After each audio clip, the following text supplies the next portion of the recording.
Edit audio. Hello, everyone. I'm Robin Hopkins, and this is Well Adjusting, where I talk to people about life stuff, but not in an NPR way. It's more like we're at the bar, having cocktails, getting into your business sort of way. It's giving drunk NPR. Oh, and producer Steph is here too. Hello. Today we chat, well, finding your workflow after college. Hello, folks. Welcome back to another episode of Well Adjusting. I've said it before, say it again. I am always glad that you folks are here. And with us today, besides you, of course, is Well Adjusting royalty Oliver. Now, Oliver is a dedicated member of the Edit Audio team who started off as an intern and is now a full-timer. I mean, don't we just love it when a short-term opportunity turns into a career move? I mean, I do. And I can say with confidence that Oliver is killing it because he works on this here show. But post-college Oliver is finding it, hard to navigate time, work, and what's striving to do a good job and what's just plain like never relaxing, resting, or taking time for oneself. So we're going to delve deep into that whole post-college to work transition. If you happen to be in the middle of that, like, oh, I just graduated from college sitch, this episode's for you. We also talk a lot about overachievers struggling to just chill the fuck out. So honestly, this episode's for everyone. Hi, I am Oliver. I am a video audio editor at Edit Audio. Very odd being on this side of the screen and the side of the process. I recently just graduated from university, and that's what we're talking about today. So. Ooh, okay. Well, say more. Yeah. So I originally did community college for 2 years because you can get an automatic transfer to the university that I went to if you do 2 years at another school. And I graduated class of 2020. So it didn't make sense for me to pay so much money to just do online classes. And then I transferred to the school that I went to and was going to go there for PR. I had worked a PR internship before, had been going in there thinking completely that that's what I was going to do. And then I found out that they had a media production track at the communications school, and that sounded way more interesting. And it was a lot less boring and a lot more of what I was interested in doing. It was a mixture of editing, videography, photography, graphic design, and I felt like that was applicable to a lot more jobs than just PR. So sad you guys have to be like, will this be a job in 4 years? But that's not the subject of our podcast. So I have a feeling I know where we might be going with this, but is it around who do I be in the world or what? Tell me how's it sitting with you graduation? So I got this job at Edit Audio before I graduated, actually. Shout out to Edit Audio. Edit Audio. Woo! And that wasn't what I expected going out of school editing, but I love doing it. But there's just a murkiness to the future of I feel like oftentimes people talk to me and they're like, yeah, and then when you go to your next job, I'm like, next job? What do you mean? I love what I do. Please don't get rid of me. And it's also just the transition between being in school and the structure of school and having all these things that you have to get done. And all of a sudden it's I'm working on my own schedule, even if I do have deadlines. I have so much more time than I used to, despite the fact that I'm still working and such. And just getting used to the fact that I'm an adult in the world and I don't have a paper due and I don't have classes later. It's different because you're in school for the entirety of your adolescence, your childhood, your time in college, and then all of a sudden you're just not. And it's that structure is such an integral part of your life, and then suddenly it's just gone. So and also it's not just structure; it's a specific structure that does not exist the second you graduate college. You said, I have more time. I would say you probably don't have more time except it's just spread out differently. You no longer get 2 to 3 months off in the summer and you don't get these Christmas breaks. Now you're in this 9 to 5 mode and your entire body has been told that this is the way you do. You're waiting for your next break. And then all of a sudden we just yank it right out from underneath you. We were like, no, you don't get that any longer. You're your own now. Yeah. Until retirement. And then your hips hurt. So you probably can't take advantage of it. Hey friend, I'm just jumping in here to say that we've got a new way to get in touch with us. If you want to leave us some feedback, hopefully good, or suggest an episode topic or ask a question, all you have to do is go to sayhi.chat/welladjusting. The link's in the show notes, but I'll say it one more time. Say hi.chat/welladjusting. You could leave us a voice memo and we might just use it on air. And if you happen to be enjoying this episode, why not go ahead and subscribe to the podcast or rate and review us? You won't regret it, folks. Okay, but how is it showing up for you in your life? I've always been a workaholic in school and still a little bit out of school. But when I was like a teenager, I was doing my classes, and then I was also doing theater. I was a library assistant. I was a teacher's assistant. I was the head of the morning announcements. I was in choir. I had a 4.0. I was taking all honors and AP classes. So that was like the standard of which I set to myself of living life. And then I was also doing like my creative projects outside of school. And then when I got to college and the thing that happened in the world, quarantine, and I suddenly had like so much time to myself, and I ended up like Did you learn a new language? You're that type, Oliver. I tried to learn ASL, but and then like with online classes, it's like those are so much different than like in-person classes, especially the structure of like middle school, high school. And I had a lot of time to put into like my creative projects. Write a lot of fan fiction. And then it became this thing where I would equate my productivity to the fan fiction I wrote. So I could like do all of my schoolwork. I could clean my entire room. I could do all these things, but it's like, oh, I didn't write a word of fanfic today. Then I guess I didn't do anything. And so then it was like, school and work then became like second to my creative projects, and I couldn't find like a balance between how to feel productive when I was doing so much all the time. I couldn't figure out like what was going to make me feel like I had done something. I always have this feeling I'd never do enough, and I'm never like fulfilling this quota of like things to do. And I think that's just the nature of like how school trains you to be. And also just like how work life, like I worked a lot of food service jobs. So like that's also kind of the nature of like when you're in a food service job, there's always something you can be doing if you're prepping or if you're serving or you're doing something else. And I think that's what my biggest struggle outside of college right now is how do I feel like I'm doing enough, but also how do I allow myself to not do anything and not feel bad about it? Yeah. Well, that's obviously where we're going to go in this conversation. But before we get there, I think what's really interesting to note is that you're clearly an achiever. You're Mr. 4.0, Mr. AP, Mr. Honors. So we've got that. And what I can say, because my daughter's now a junior and we're trying to figure out the college thing is like middle school into high school they're all feeders. I mean, in New York City, parents are even thinking about getting your kid into the right preschool to then get into the right elementary school. And so you have this trajectory that's built on success and built on rigor and built on my next outcome is because of what I do on this one. That is not, I mean, it is if you want to get on some work track and you want to just be running and be very American for the rest of your life. Sure, that is an option, but it seems like you might be coming up against that isn't necessarily how you want to live. Yeah. There's something about like the go of it all that is comforting, because it's like it's almost distracting you from whether it be things within or things in the world. It's like if you are busy, then you are doing something, and then you have this like purpose that you are doing. You're going towards a goal. Going towards a goal. It's a thing. And then it's like if you're not, there's almost like this feeling of failure. Like failure that you aren't like fulfilling this goal, or that I'm not, Oliver. Yeah, that I'm not. Sorry, that's the thing I do. My two things are we all do it. We all do it. Use sentences, and my thing is also I'd say never too much. I try whenever I say never, I go, So you're feeling like if you're not productive, you're not succeeding, and kind of like what does it all mean? Yes. I mean, it seems like you've already started a little bit of recalibration, because to me, it's just the idea that you understand that you made a hard right turn in your life. Like you were going, and all of a sudden the road just was like, oh no, hey, we go this way now. And I stand by the fact that I think colleges should offer a 1-credit course you have to take from freshman year to senior year that starts to talk to you about the changes. Because I don't know, like I feel like I'm in my 50s and I'm only starting to get off of this treadmill. And I would like you to get off it earlier, Oliver. Yeah.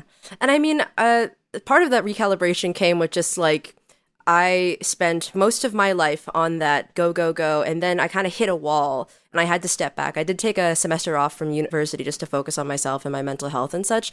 And when I came back, it was kind of like, it was everything had been the same and I had changed. And it was like the amount of work that I was doing was still there. The amount of things I could be doing was still there, but I wasn't taking all of those opportunities to fill my time anymore. And it was kind of just like a shift in not only just like my perception of the world and the things that I do, but also just in like what I'm supposed to do with my time. Because I think that I have this expectation that I think is impossible. And I think that also is a misunderstanding of what I do, like the amount of work of which I do and the amount of things that I spend my time doing. Like, I've always thought that I do less than I do. I always thought that I mean, I gave you that laundry list of things I did in high school, and I still was like, and man, there's people doing sports, and I'm not doing a sport. You're like, I can't believe I didn't play 3 sports. Yeah, and it's the comparativeness, I think. You know, it's hard to not be comparative, and it's hard not to, like, see the worst in yourself. But what happened when you took that semester off? You said you did some mental health work. What was different when you came back? I mean, obviously you were different, but in your approach, in the way that you looked at it, what was different? Well, in the break that I took, I didn't work. I wasn't in school. And those were 2 things that were really difficult to shift during the time off. I actually, like, the first couple weeks, I started, like, looking at, like, jobs I could do, like, in my semester off, like, that were close to, like, where my parents' house was. And they're like, no. This is a you time. This is a take rest time. Oh, good for your parents. Yes. Yes, I love my parents. Shout out my parents. But when I came back, I think it was just a thing of giving myself grace. That was something that I wasn't giving myself enough of. And I think also recognizing that things will still be there and time will continue going. And even though we have a limited amount of time in the situations that we are in, that time is longer than we think. And that like, and also you can spread things out. I think that was a thing that, like, I felt like everything had to happen all at once right now. And that was something that I found out was not true. And also, I think a bigger thing too was you can fill your time with things that aren't necessarily air quote productive, like filling your time with hanging out with friends or watching a television show or like reading a book. And those things can still fulfill like their own purpose without being like something that creates something. Yes. Okay. I love it. So let's now take that same parallel and let's move to today, right? So you've made this right turn. All of a sudden, up is down, down is up. You don't get your little summer breaks. You don't have the 3-hour break to go get, sit in a quad. And all of a sudden, you just have to sit at your desk for 8 hours. It's a shift in who you are and the way you show up and the way your time is allocated. And most importantly, you didn't make that shift. It was made for you. You were told this is now how it is. And in that, and you have to go along with me on this. I look at it like old Robin is still in here always. And I have moments where new Robin breaks through or Robin 2.0 or Blue Robin shows up and she makes different choices and we like when she shows up. And the more work I do, more Blue Robin can show up. But old Robin does never go anywhere. She's here. She's hardwired. I just have to like smack her down when she shows up in a nice way. We still like old Robin. So old Oliver is there. Blue Oliver is here. This is the worst, but we're going with it. Okay. How did old Oliver show up when the turn was made for you, when you were like, you're in this new world and you have to live this way? Yeah. Old Oliver would write 6,000 to 10,000 words a day of fan fiction, posting 3 chapters near daily. I was compared to Stephen King, man famously on cocaine while he was writing. Not the best comparison you want as a writer. I mean, it's still Stephen King. Yeah, still Stephen King. But old Oliver shows up in that there's that spark and that passion and the want to create, except now it's a little toned back. It's it's definitely just like I have that thirst for making things, but the energy behind it is different, I think. Like it's not so like Blue Oliver's also showing up. Yes. So you're learning. So that's great. Do you feel like you recognize Like, do you have a moment when you're about to start writing 2,000 pages where you're like, Whether you want to or not. Yeah, like, am I driving the ship right now or no? Like, do you feel like you don't see it yet? I think it's like, it's hard to see in the moment, but I think it's easier now to like catch myself and be like, whoa, let's drink some water. Let's like stand up for a second. Instead, like before where I would just be like hunched over for hours and hours and hours, I could be like, whoa, I now that I have a little word counter at the bottom of my document, I can see, oh, I wrote that amount of words, then like, I think it's time for a little break. Yeah. Well, that's where I'm going with this stuff. So I'm so glad you said that is, how do you know when old Oliver is present so that you could make a shift to blue Oliver? And I'm so sorry that we're in this blue thing, but we're already so far down the road. I can't, it's just the way it is now. But how do you know? What are your signs that old Oliver is in the room? I think it's almost that I feel like this is the way that I describe the feeling when I'm in these spurts of like inspiration and like energy and such is that like I feel like I'm gonna punch the moon. And it's as in to say like that I like all of my energy is like bubbling up for this one specific thing that I feel like I'm going to explode and go up to the moon and punch the moon. And I feel like it was a hilarious, like, there's a devil and angel on your shoulder in mine and Robin's reactions to that, where I was like, yeah, totally. And Robin was like, what? But I loved that. Punch the moon. But the feeling of punching the moon will then just be, okay, I have all of this, like, something bubbling up that needs to be released. And it's the question of how am I going to release it? And there's the healthy way to release it, which is, like, in moderation. And then there's the not as healthy way to release it, which is hyper-focusing on cleaning my bathroom for 5 hours straight, you know? Like, that's...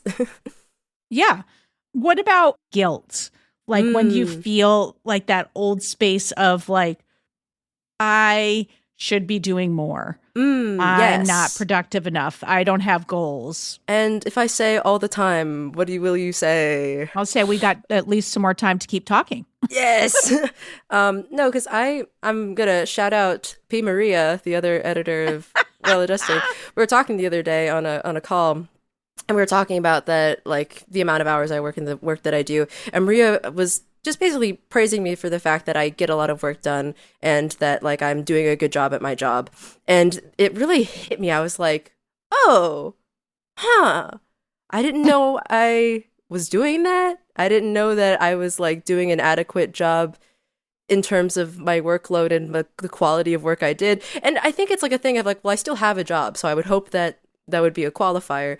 But it's hard for me, like even when I'm excelling and doing like above and beyond in some people's perspectives, like it never feels that way it doesn't feel that way for me. And I think also just the fact that I am the one that sets the work that I do in terms of like I have a certain amount of hours that I work in the week and I have to fill like the hours of amount with work that I do. And sometimes I will do exactly that, and because that is what I get paid for, and it still feels like I'm not doing enough, even if it's like exactly what I was supposed to do. And it's like I think there's just this like thought in my brain that I should be doing even more than what I'm expected to do, even when I'm already doing more than what. But again, that goes back to the setup. If you want to get into a good college, what are your extracurriculars like? What do you be doing the APs? You got to be doing the honors. And now it's just you show up, you do your job. If you're good at your job, people want to continue to work with you. But listen, I know a lot of people not good at their jobs keep getting that paycheck and keep working until some massive round of layoff hits them. As your boss, you are good at your job. Thank you. But you understand what I'm saying, though, is I'm merely saying it's like it's the reward system that was built in is no longer the case for you. And I think when you add that to the fact that you are almost like a reward-driven type person or like a success-driven type person, whatever that means to you, like those two things together are going to create a crash. Yeah. They're going to create a space where you don't know if you're succeeding. Yeah. Or if you're relaxing or if you're here. Yeah. And something that really changed my perspective on myself and my work was actually I worked at the dining hall of my university, and it was like a buffet style thing. There wasn't any chicken, so I went to go get it. It wasn't shredded, so I went to go shred the chicken. My manager came over. She's like, "Did someone ask you to do that?" And I was like, "No." You're She out of goes, chicken. Yeah, she's like, "No one asked you to like shred the chicken," and I was like, "No, it just wasn't shredded." She goes, I said, "I'm just doing my job," and she's like, "Yes, you're doing your job exactly. People need to think about that more, like you do." Like, and she goes on this whole tangent. And I kind of started looking at my other coworkers, and I was putting plastic wrap and a label on some food, and I had a coworker say, "You're doing too much." And I was like, I feel like I'm doing the bare minimum. And then I realized bare minimum for a lot of people is a lot lower than my bare minimum. A lot different. I feel like the bare minimum of doing your job is doing every task the best you can do. And my choir teacher used to have this saying where he said, you can give 100% of whatever percent you have. So if you have 30% that day, give 100% of that 30%.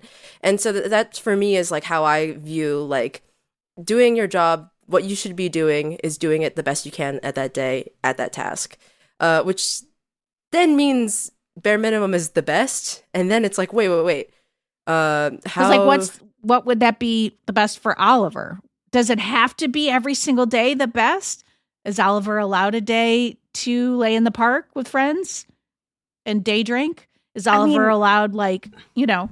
The other weird part is, like, you don't have hours, really. Yeah. Mm-hmm. So, like, in a way, that's freeing, but also coming from this, like, super structured, you're in class at this time, you have to be here at this time, then you work this shift at this time, and, like, all of your hours are full. Now, suddenly, it's like, okay, it's not really hours. Like, it's like, you just have to, like, finish You have to know when to, you have to know when to be off the clock, though. For a lot of people, that would be they wouldn't know when to be on the clock. But for you, I'm going to say you probably don't know when to be off the clock. Mm-hmm. But it also, I think, in a way, and don't take this the wrong way, Steph, it also adds a bit of guilt in that sometimes I will like go grocery shopping in the middle of the day because my schedule allows it. And the entire time I'm at the grocery store, I'm like, I should be doing work. And it's like, well, no, but I have the time to spare to do this thing. And I did things today. And it's like, there are times where it's like, oh, maybe like things today. And it's like, there are times where like the beginning of my week, I will not be able to do as much. And then I'll do more later the week. So that's the way I can allocate my schedule and my tasks and my work. And I think it's just a thing of it. Releasing the guilt. Yeah.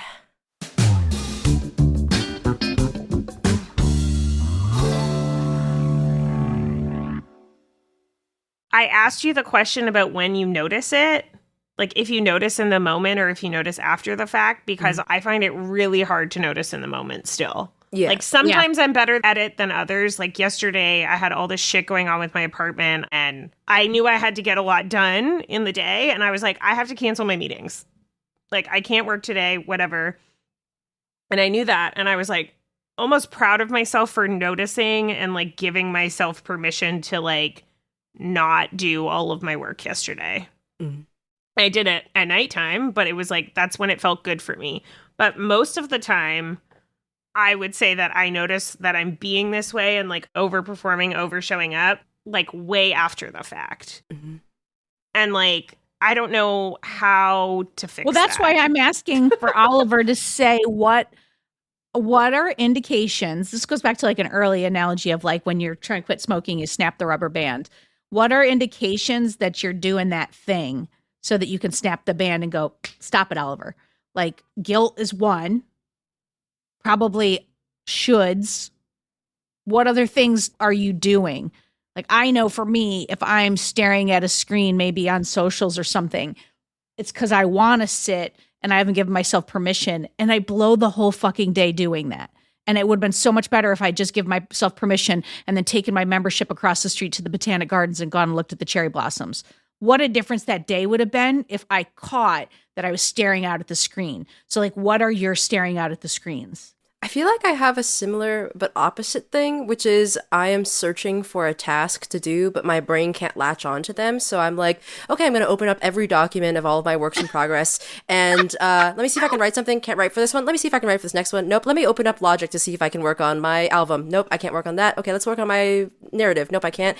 And I end up just like not doing a task, but like looking for one to do. And then it takes me like an hour of not doing a task, and I'm stressing myself out to find something, and I don't end up doing anything. And then I feel bad that I didn't do anything when I could have spent that hour like reading a book or like Yes. calling a friend. And it's like, I think I've been able to catch myself like once I get open like a third document, I'm like, okay, I don't think writing's being done today. And I think my brain deserves a break. And I have these like things in my brain that I like to personify to like help me kind of separate it from myself, so that it like helps me not put it completely like in a personal way. I don't know if that's healthy or not, but it's like there's this goblin, and I call him the writing goblin, and he represents my need to be doing something and to be productive. And sometimes you can give the goblin soup, and the writing soup will make him want to do things.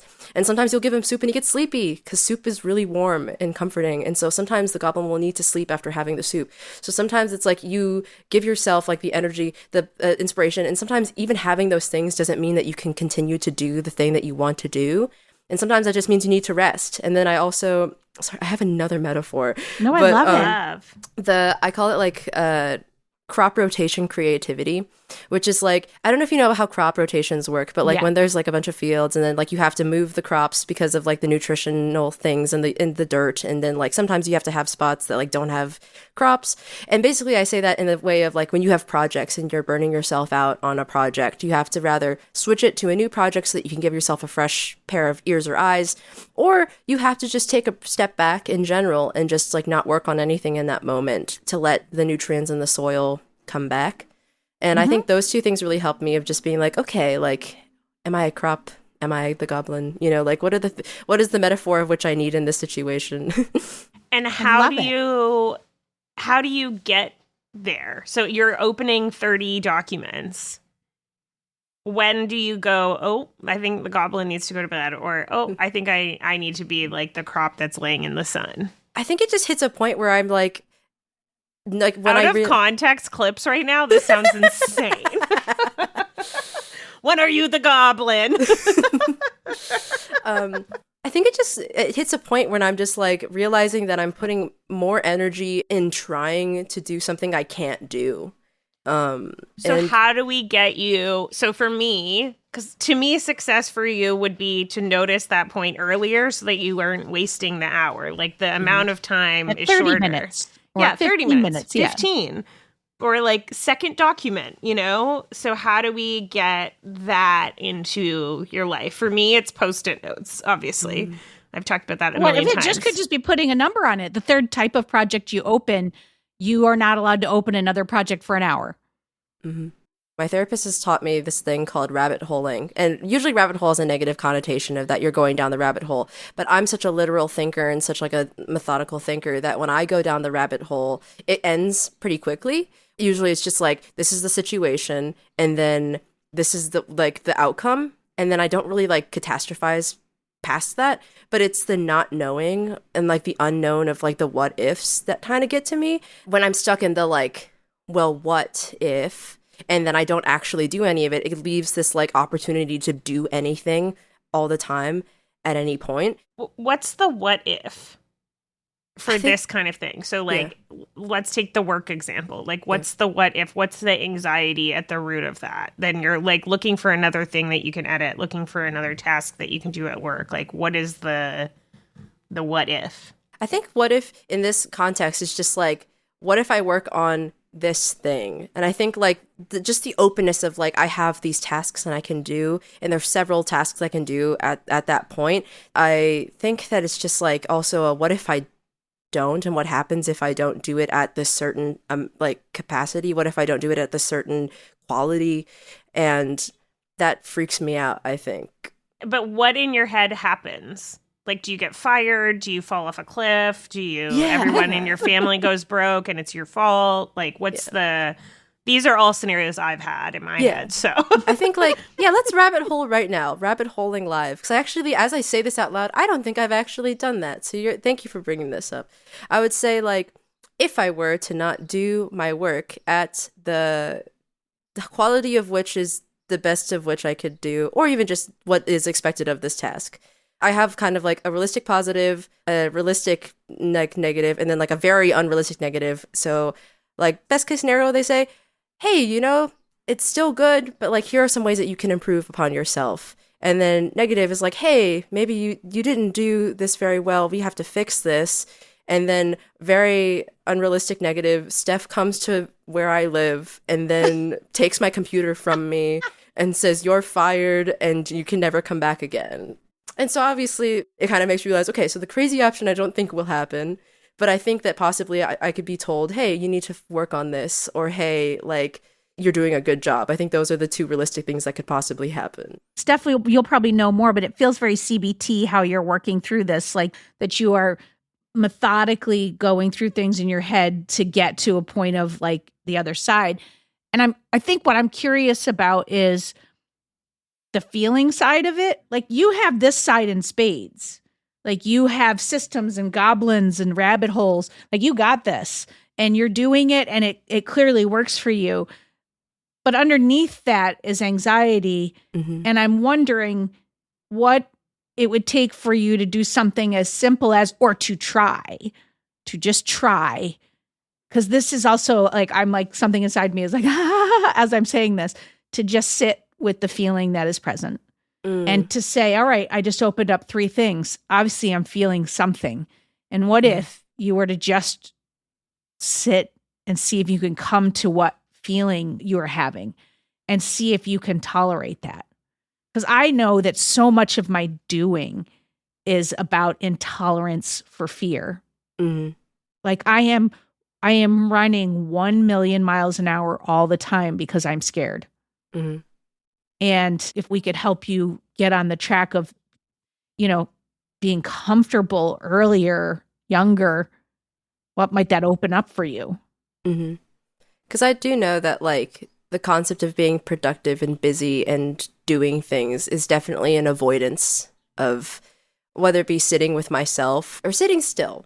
I think that you really don't have to think when you're busy. You really don't. And, like, I won't go into things that have moved on from, but I went through a lot of difficult times in my teenage years with my mental health, and it continued on for a long while into my early adulthood. And that was kind of a big reason I had to step back and take time to focus on myself, because I was going so go, go, go that I never addressed like any of the things that I had gone through and that I was still going through. And I think that like I allowed myself to think that just because I was capable of continuing on and capable of being in the moment and getting things done, that meant that like, oh, well, I don't have those problems the way that I did before, because look, I'm doing all this stuff. So how could I still be struggling with the things that I was struggling with?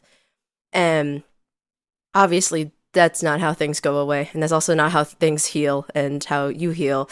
And when confronted with the fact of like the things that were there are still here, and that like even if they are not at the level of which they were, they still continue to be within me, the way that old Oliver was in the blue Oliver, old feelings in the blue feelings. I think it's just one of those things that like the pause is really difficult, because it's like a person not doing a thing. How can I be a person that, like, because I think it's a usefulness thing and a worth thing of, like, if I'm doing something, then I am doing something that is making me worthy of this blank or useful for this person.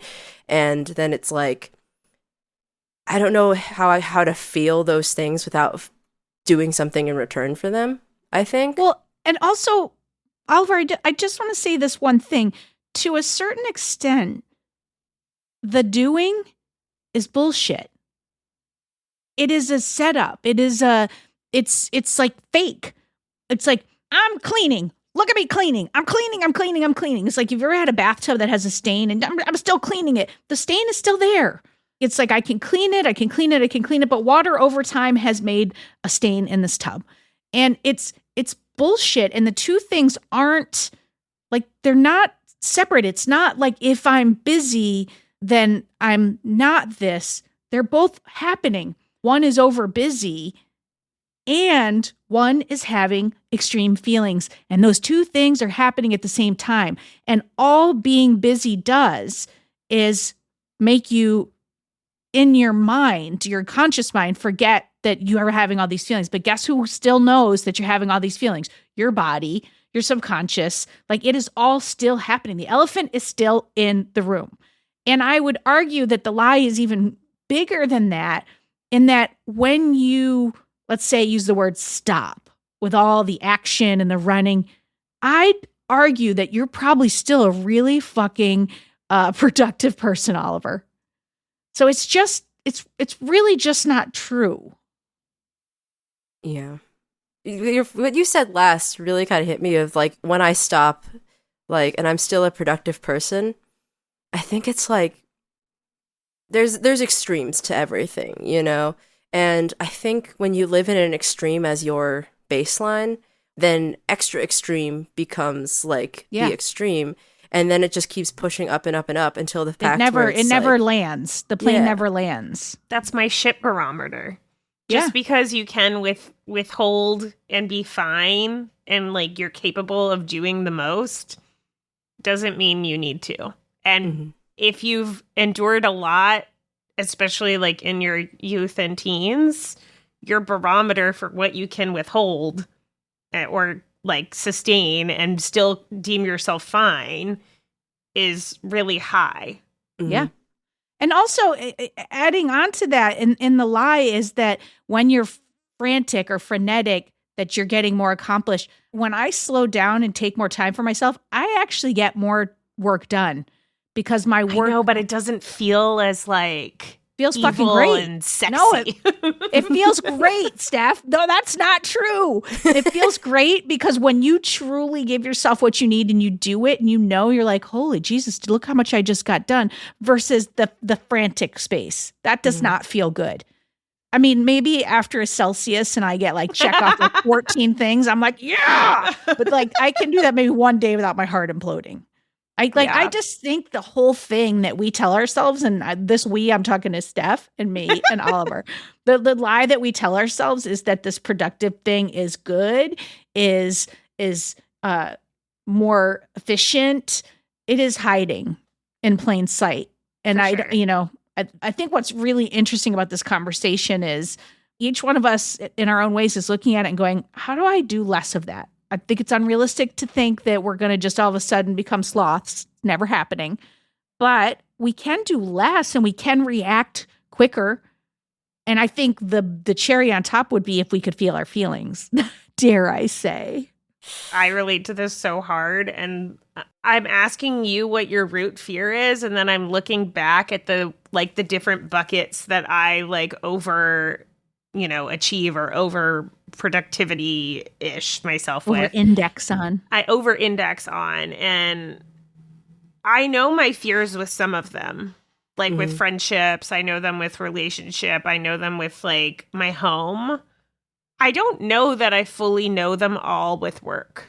And I do think I have to like now like realizing this through talking to you, like maybe spend some time investigating that. You mentioned fears and it's like, I know for a fact about myself, I think the root of things is not being good enough is the fear of not being good enough for someone to then leave because of it, or losing something because you weren't able to do enough to keep it.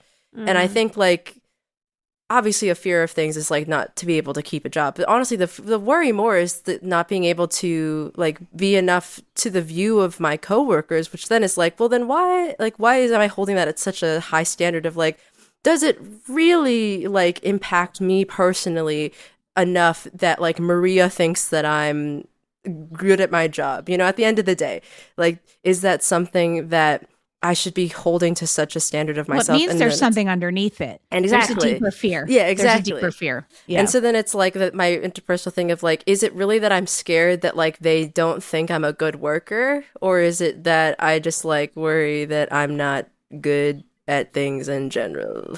Like, I am worthless is a baseline for many people. Yeah. Just those words even are it's a lot to sit with. Yeah, I think homework I could do and maybe you could do too is like investigating what that root fear is so that at least we know the devil in the room. Yeah. Okay, so we got we're going to do some investigation homework of our emotions, of what they are. But I almost want you to put some like your version of a rabbit hole in place that is like the 2 things, and then you have a list of 5 things that, in your opinion, are frivolous. Going to get groceries, sitting outside on a bench. And when you hit the 2 or 3, you have to do that. And just try it for a week and see what happens. Okay, so interesting. My homework was going to Yours be the opposite? No, mine was going to be that maybe we all, for like, I don't know, an amount of time, 2 weeks, a month, do 5 minutes of stillness a day where we check in with our emotions. And by we check in, I mean we attempt to check in, because I don't know that I can do it. Yeah. You know, if the thing we're trying to do is stop the over-indexing when it happens in real time, we have to know that we're doing it. And the only way to know we're doing it is to be able to like sit with the uncomfortable feelings. Mm-hmm. And how do I do that if I don't know how to do it? And the only way to do it is to schedule it, right? Yeah. Do you think we can do 5 minutes, or do you think I think we that's could do too 5 intense? minutes. I was gonna say like 5 minutes sounds crazy. Like I can't even take a 5-minute shower. Like that's Or what about like 3 1-minute check-ins? I'm going to attempt 5 minutes. I'm going to do Okay. it. I just want to point out you're being an overachiever right now on the homework. I know. And I'm like, oh, you can't do 5 minutes? Watch me do 10, bitch. You know what I like about it? It's a quantitative way to sit with something, but I want you to tie the moments to the feeling. So you're feeling anxious. And what if you just sat with it and just asked yourself a couple of questions? What am I anxious about? What am I afraid is going to happen? And then just sit for a minute, or steps 5 minutes, but just sit in it. And maybe that will help us get to the root fear. All right. Did we help in any way, shape, or form, Oliver? How are you feeling, Oliver? Yeah, I've definitely opened my mind to things about myself that I don't think I was letting myself think about. Oh. And I think that has helped. I think that has like made me aware of things in a way that like I was distantly aware of, you know, but I wasn't like actively thinking about, and like thinking were things I was still feeling and still going through. I think it's easy when you make progress and you heal in like in a way to be like, oh, and now I'm good.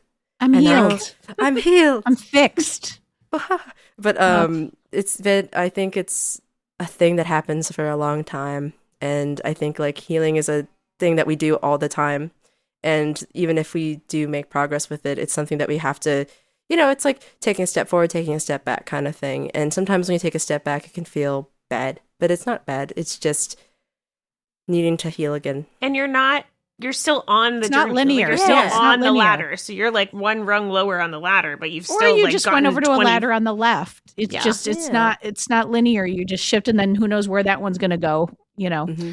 I do want to say before we wrap, you are like so ahead on this journey.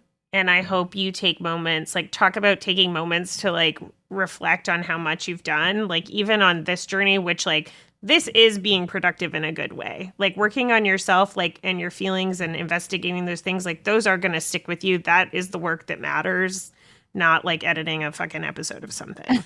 Unless it's well adjusting, then that matters a lot, Oliver. But yeah, like you're so ahead, and that's really cool and beautiful. And I hope you give yourself little moments of high fives for that, because I do think it will pay off in the long run. Thank you. I second that. Yeah, thank you. Well, Oliver, I mean, first of all, I'm so glad that you were willing to do this. But you mentioned 4,000 things that you're doing, from fan fiction to music. I want to know where can I get a hold of this stuff, and where can other people? Well, you can find the fan fiction and the music under the same name. It's Improvidus, IMPRAVIDUS, on AO3, Spotify, Apple Music, and other places to listen to your music. I've got 2 EPs and an album, though I'm remastering the album right now. Of course you are. Thank you so much for sitting with us. This was an absolute blast, Thank you. Oliver. Thank you for having me.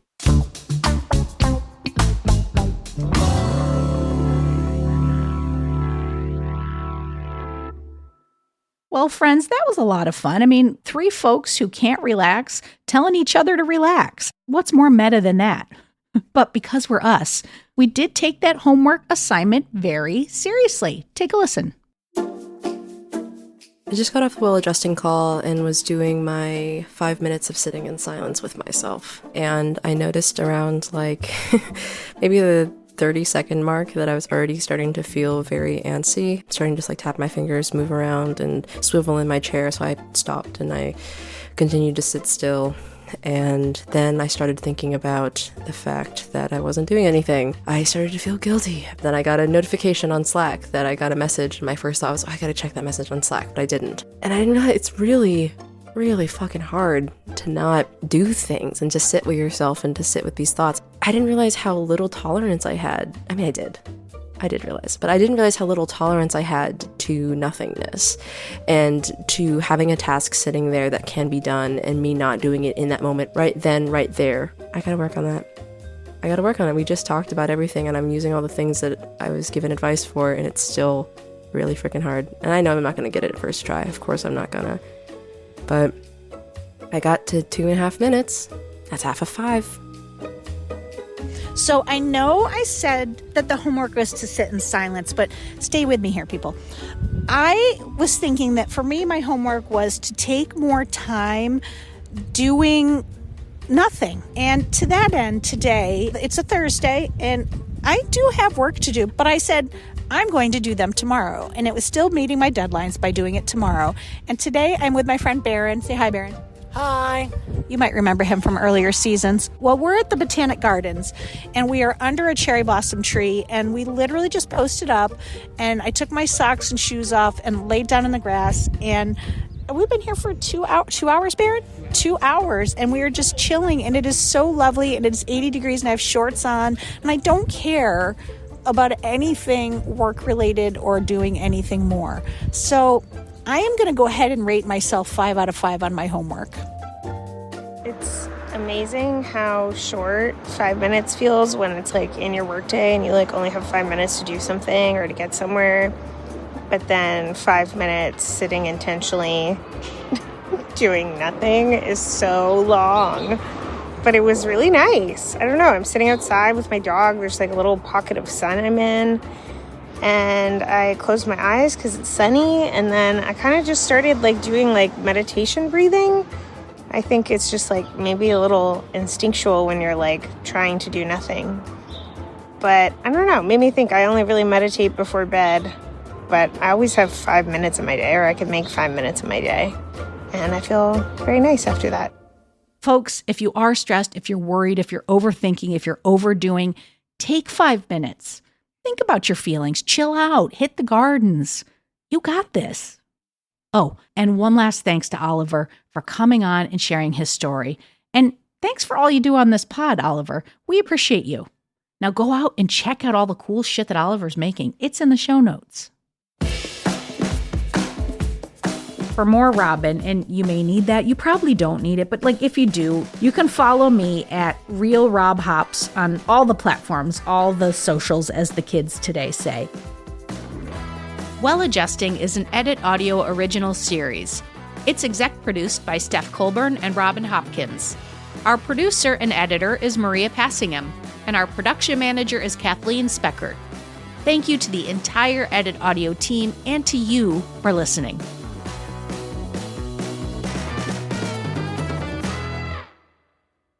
Oh, hey, before you take out those AirPods, this show is just for entertainment. If you are in need of help, please, please, please reach out to a professional. Go ahead and get that help. You deserve it.